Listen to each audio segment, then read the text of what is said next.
let's go with this New York Post thing here. There is a candidate running in Philly. I believe it is the 3rd district in Pennsylvania, named Alexandra Hunt. I looked on her website. Awesome platform.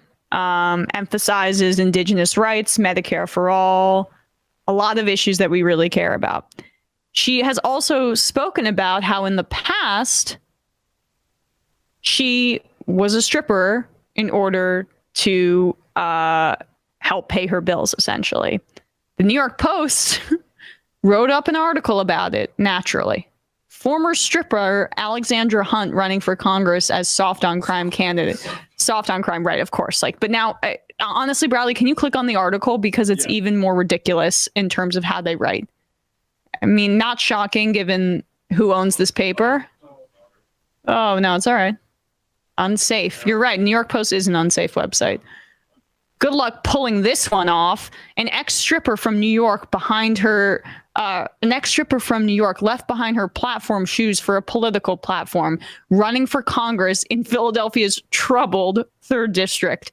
Alexandra Hunt, 28, stripped during college to pay the bills, she wrote recently in the Daily Kos. Oh, so another person forced by our lack of providing public education, higher education, having to work their way through it. Good for her. Right. So they're kind of going with the AOC playbook here about like how salacious and disgusting it is that she's a bartender, and also like drumming up perverse sexual interest in her as well. It's been lucrative. I like this message, and not only is she unapologetic about her former career, she has made it part of her campaign message. Her campaign website offers t-shirts reading, "I may have danced for money, but I'm no corporate whore," and elect hoes. Yeah, I mean, it's amazing. And again, I would be praising this approach if her platform wasn't good or was more standard, but her platform's also just excellent.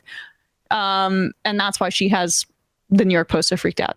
She used to fear the, quote, age-old stigma attached to sex work and said she was fired as a girls' soccer coach when the team found out. But now she's shouting about it from the rooftops and hopes to decriminalize sex work.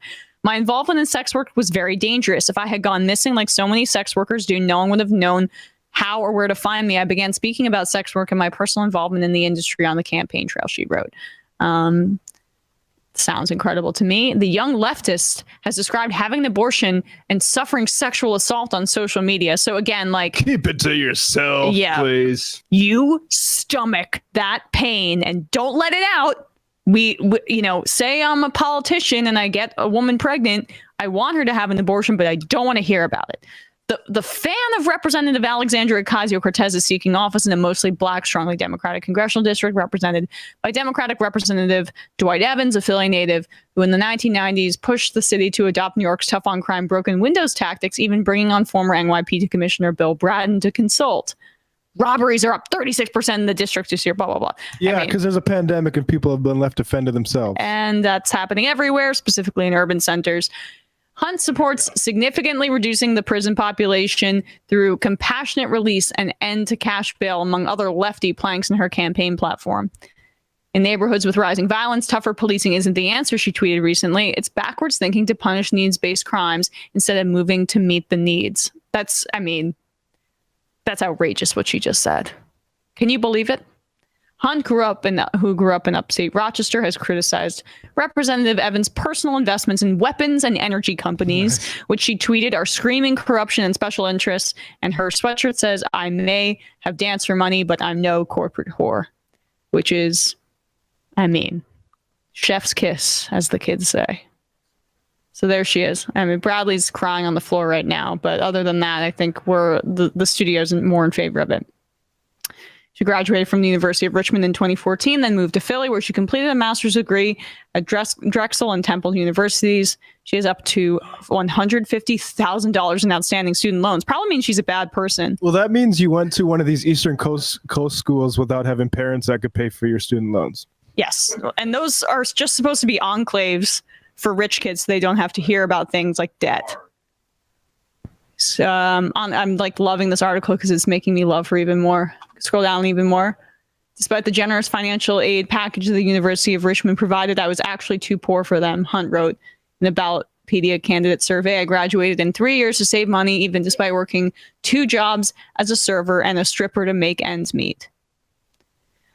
Her lived experience sounds immensely important to have in Congress. I mean, this reminds me of when Cori Bush was running the first and second time. Thankfully, she was successful the second time.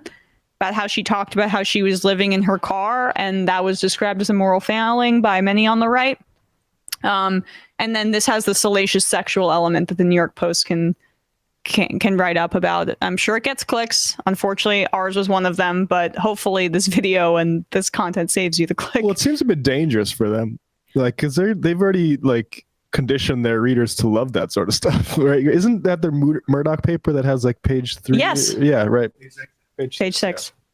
It's like one of those things where Fox News does like AOC. You have to turn on your. Oh, sorry. Can you hear me? Yeah. It's like when they do that thing with AOC. It's like, look at AOC's policies, like free healthcare, free housing. And like, aren't conservatives potentially going to be like, that sounds kind of cool.